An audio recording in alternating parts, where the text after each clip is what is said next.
नमस्कार, मैं महेश चंद्र आज लेकर आया हूँ बीए तृतीय सेमेस्टर विषय संस्कृत का पाठ्यक्रम। बीए तृतीय सेमेस्टर विषय संस्कृत में केवल एक पेपर होता है,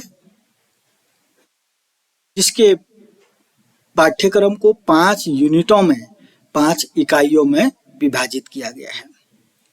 इससे पूर्व आपने देखा प्रथम सेमेस्टर में आपका एक पेपर था। बीए प्रथम सेमेस्टर में, बीए द्वितीय सेमेस्टर में आपने देखा कि आपका एक पेपर था। ऐसे ही बीए तृतीय सेमेस्टर में भी आपका एक ही पेपर है। ये एनईपी जो न्यू एजुकेशन पॉलिसी 2020 है 2020 है, उन बच्चों का पाठ्यक्रम है।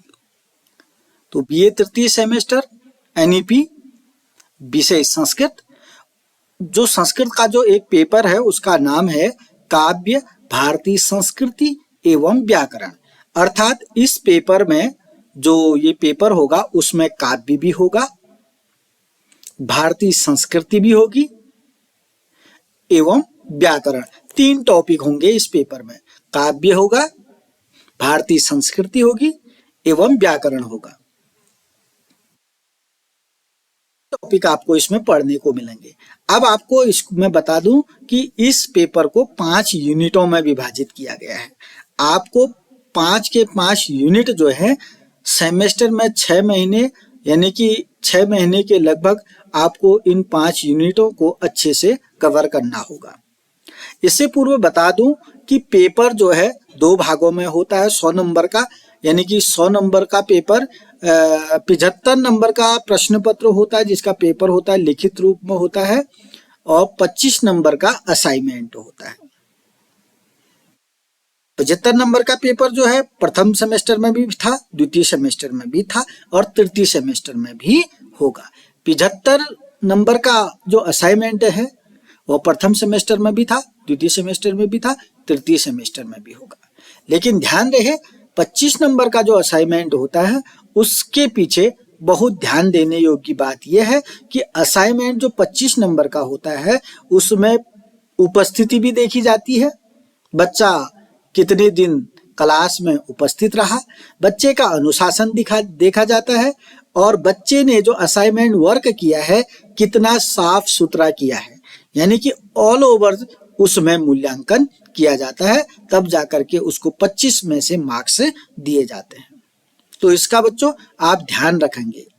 25 में से जब आप असाइनमेंट बनाएंगे तो 25 नंबर का, तो उसमें आपकी क्लास में उपस्थिति काउंट होती है, आपका क्लास में अनुशासन काउंट होता है, आपने असाइनमेंट कितनी स्वच्छता साफ सुथरा बनाया है ये भी काउंट होता है।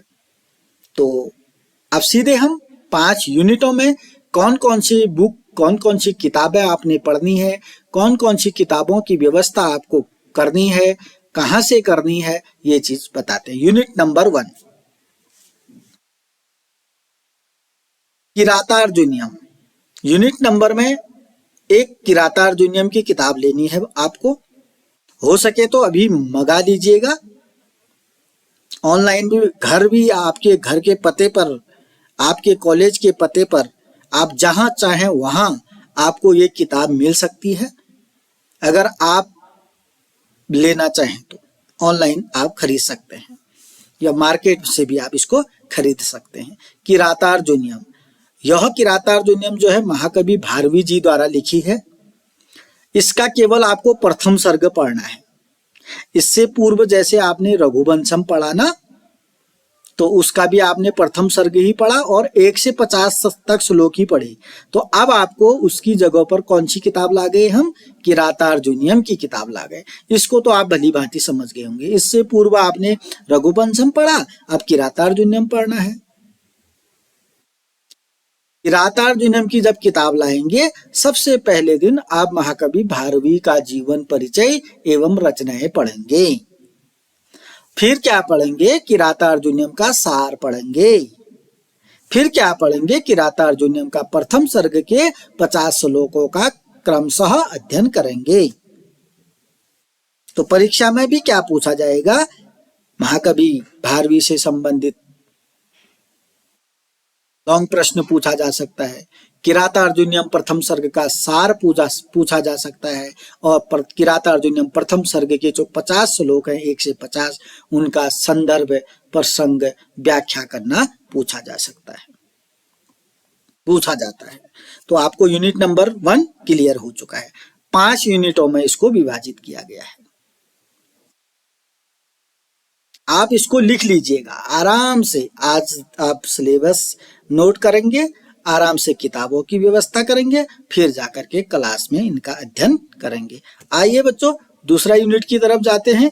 यूनिट नंबर 2 कितने यूनिटों में विभाजित किया गया, आप बोला मैंने 5। तो पहला यूनिट समझ में आ गया आपको। अब दूसरा यूनिट में है शिवराज विजय। आपको शिवराज विजय की किताब लेनी है, खरीद लीजिएगा बच्चों। किताब खरीदने में कोई संकोच ही नहीं करना है। ये वीडियो बहुत जल्दी 2-3 दिन पहले पेपर खत्म हो रखे हैं, इसलिए मैं बहुत जल्दी वीडियो आप तक सिलेबस पहुंचा रहा हूं। आप 10 दिन में जरूर व्यवस्था कर लीजिएगा, इसलिए मैं इस वीडियो को जल्दी बना रहा हूं। शिवराज विजय जो लिखा है अंबिका दत्त व्यास जी ने लिखा है। पढ़नी है, केवल प्रथम विराम पढ़ना है। तो यूनिट नंबर 2 में शिवराज विजय है बच्चों। आप इस किताब की व्यवस्था कर लीजिएगा। लिखने वाले अंबिका दत्त व्यास जी हैं। सबसे पहला काम यह रहेगा, अंबिका दत्त व्यास जी का जीवन परिचय एवं उनकी रचनाएं, इसको पढ़ लीजिएगा। दूसरा प्रयास क्या रहना चाहिए, शिवराज विजय का सारांश है। तीसरा प्रयास क्या रहेगा, शिवराज विजय के जो गद्यांश हैं उनका संदर्भ प्रसंग व्याख्या करना। बस अपने आप लोगों ने 2 सेमेस्टर पास कर लिए हैं, तो आसानी से आप इसको भी कर सकते हैं, इसको भी कर लेंगे। तो किताबें जरूर खरीद लीजिएगा। मैं पुस्तकालय से ले लीजिएगा नहीं कहूंगा, आप इसको खरीद लीजिएगा, क्योंकि जब पुस्तकालय से लेते हैं तो आप उनको तुरंत वापस भी करने पड़ते हैं। तो इससे अच्छा क्या है, किताब खरीद लेनी चाहिए, ताकि आप जब मन करे तब पढ़ सकते हैं। होनी भी चाहिए अपने पास किताबें। चलिए दूसरा यूनिट भी आपको समझ में आ गया होगा।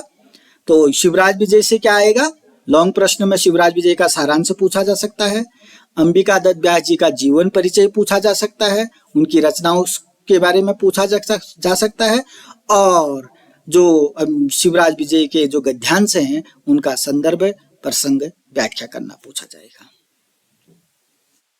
अब देखिए बच्चों यूनिट नंबर 3। यूनिट नंबर 3 बहुत ही इंपॉर्टेंट है, देख लीजिएगा। भारतीय संस्कृति की विशेषताएं।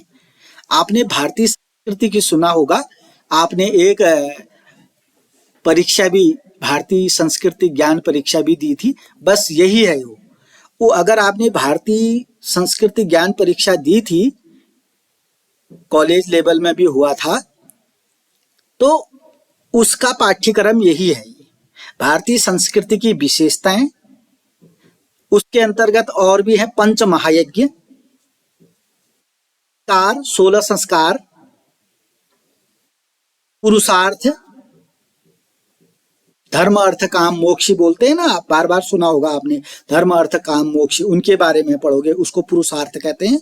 वर्णाश्रम व्यवस्था, वर्ण और आश्रम, ब्राह्मण क्षत्रिय वैश्य शूद्र, और आश्रम की बात करें तो ब्रह्मचर्य आश्रम, गृहस्थ आश्रम, वानप्रस्थ आश्रम और संन्यास आश्रम।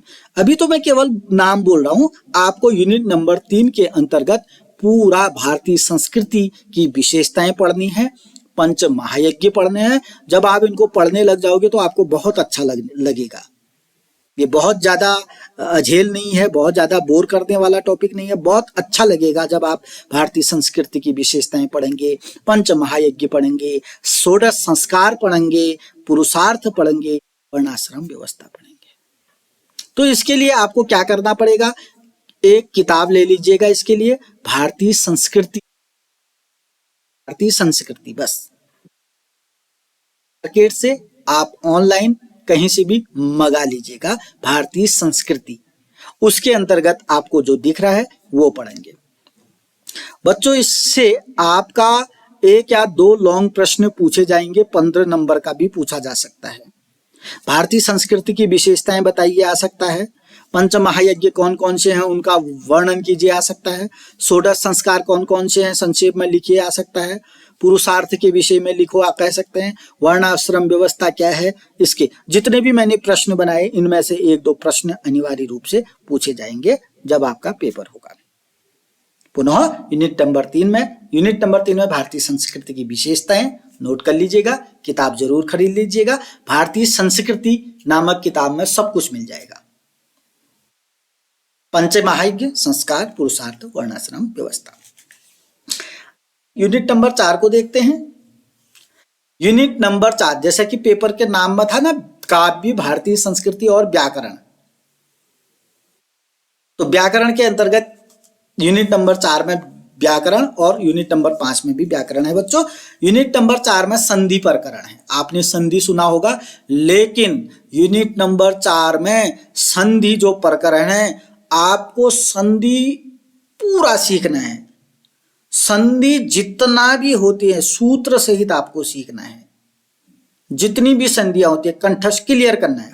संधि प्रकरण, अच संधि है, अच संधि का मतलब होता है स्वर संधि, हल संधि का मतलब होता है व्यंजन संधि, विसर्ग संधि का मतलब होता है विसर्ग संधि। यानी कि संधि प्रकरण जब आप सीखोगे, संधि किसे कहते हैं, संधि के भेद, स्वर संधि, व्यंजन संधि, विसर्ग संधि, ये सीखेंगे आप।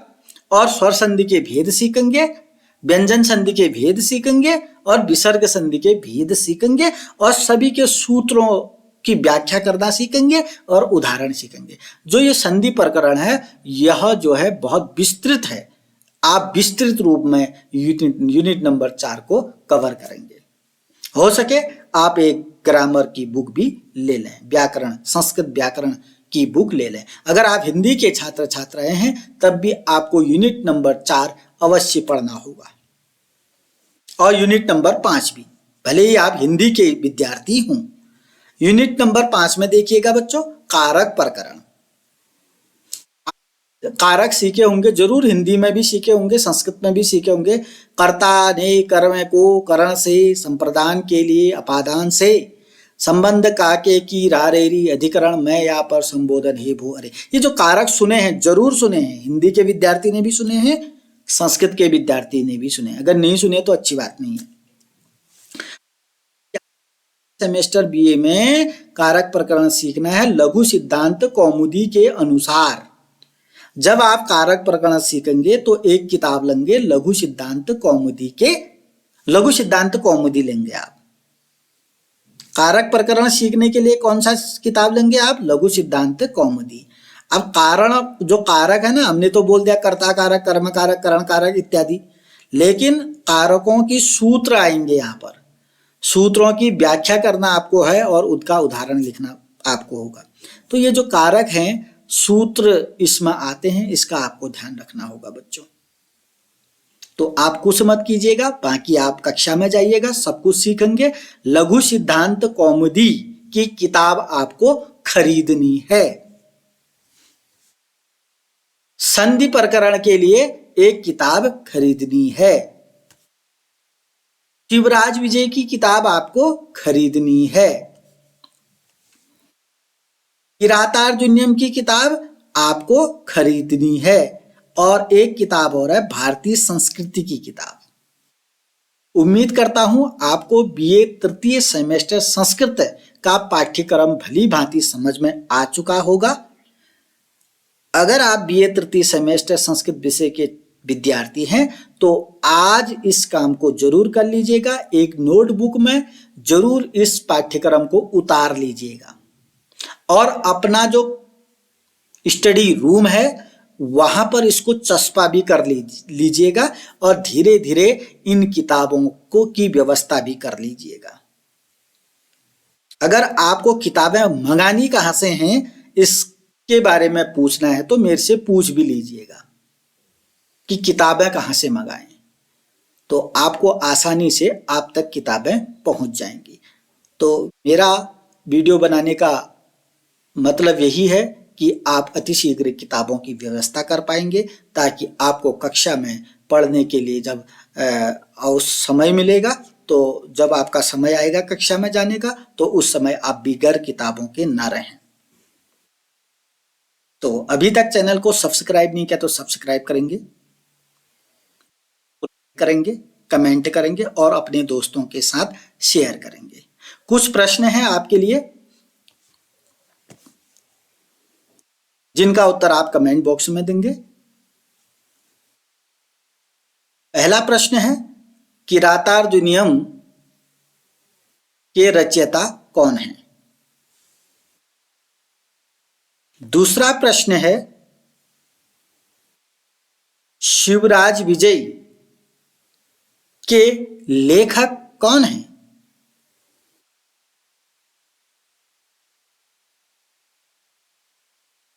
अगला प्रश्न है, संस्कारों की संख्या कितनी होती है?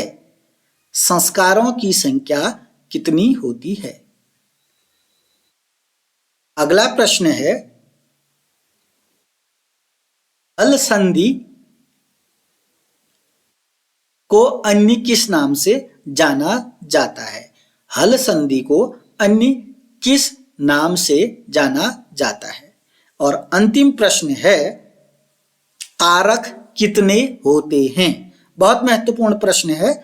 चाहे आप हिंदी के विद्यार्थी हैं, चाहे आप संस्कृत के विद्यार्थी हैं, तो कारक कितने होते हैं, आप सभी इसका उत्तर कमेंट बॉक्स में जरूर दीजिएगा। अगले वीडियो में अगले नए टॉपिक के साथ आपके सम्मुख उपस्थित रहूंगा।